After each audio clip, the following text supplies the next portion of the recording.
Welcome to World Desk. I'm John Yearwood. Today we're talking about Jamaica, land of sun and fun for tourists. But what is it for Jamaicans? The economy is in a tailspin. The global economic downturn has left Jamaican leaders scrambling for ways to revitalize their economy. We're joined today by Chris Tufton, the new Minister of Industry, Investment, and Commerce. Welcome to World Desk. And first of all, let me congratulate you on your new position, your appointment. Thank you. But I want to turn first to a comment that you made at a speech that you gave here in Miami, in which you were asking Jamaicans and others to write letters and call their congresspeople to help solve, so that the U.S. can quickly solve the U.S. debt crisis. What impact is that having on Jamaica? Okay. Well, first of all, I want to make a distinction between my trying to encourage a solution from trying to take sides within internal U.S. politics, because that's not the objective. Right. The issue here really is the extent to which the U.S. economy is linked to the global economy, and in particular to economies that are close to the U.S., like the Caribbean and Jamaica. The fact is that we benefit significantly from tourism. Over 60% of our tourist market is taken up by visitors from the U.S. From other critical sectors such as remittances, bauxite, alumina, and therefore, as was the case a few years ago when we had a global meltdown and we had a shrinkage in the U.S. economy, countries like Jamaica were severely impacted.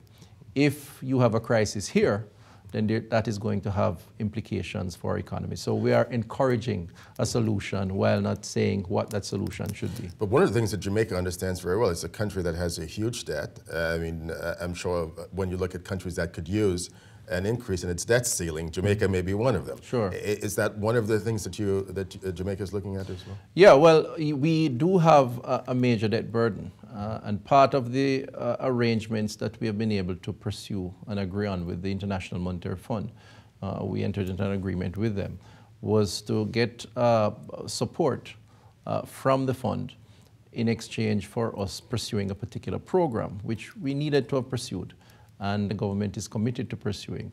That essentially, in simple terms, will require government to live within its means, or at least to set targets towards a balanced budget. Some of the same issues that you're grappling with here in North America. It's a program that we're pursuing very aggressively, committed to, but it is part, we benefit that program from a network that one has in a liberalized marketplace from other countries, strategic partners and otherwise. And whether you succeed or not will play into the next elections in Jamaica. And which brings up a question I wanted to ask you about politics. And not too long ago, there were a number of people who wondered whether Prime Minister Bruce Golding will survive the Dudas Coke scandal. How stable is the government today? I think the government is stable on the macroeconomic front. We have achieved significant successes. We have interest rates that the lowest that they have been in over 30 years, an exchange rate that is stable, inflation rates that are quite low, and a prime minister who is fully in charge of the government.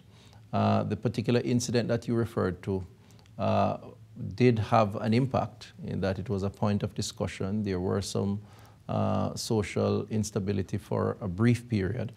But I think we have gotten over that, and we're moving on as a country, trying now to get the country in a position where jobs can be created and economic activities can be expanded. And we're on track to doing that. In fact, all projections suggest that this year, for the first time in quite a while, we're seeing an economy that is actually growing, and that augurs well. So it's delicately poised, but moving in the right direction. But one thing that can also hinder the economy is crime.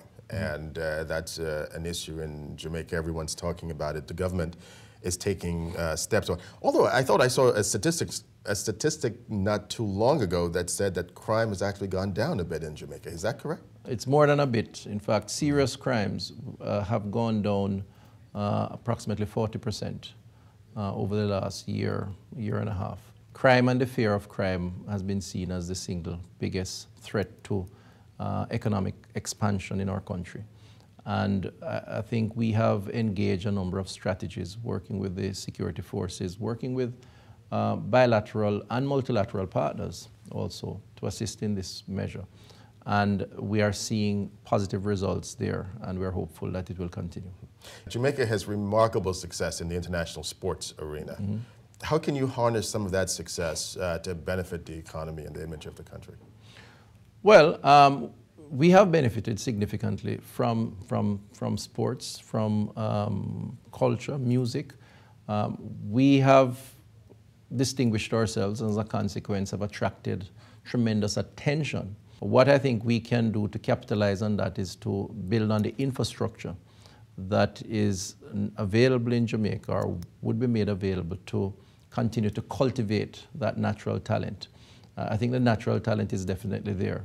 The other area that we may want to look at is how we form strategic partnerships with entities, whether it is a brand or other entities, to exploit some of that talent. But it has to be done in a way where the country and those individuals involved benefit. So the protection of those individuals would be key to that process. Well, Mr. Minister, thanks for joining us on World Desk, and please don't be a stranger, come again. Thank you very much.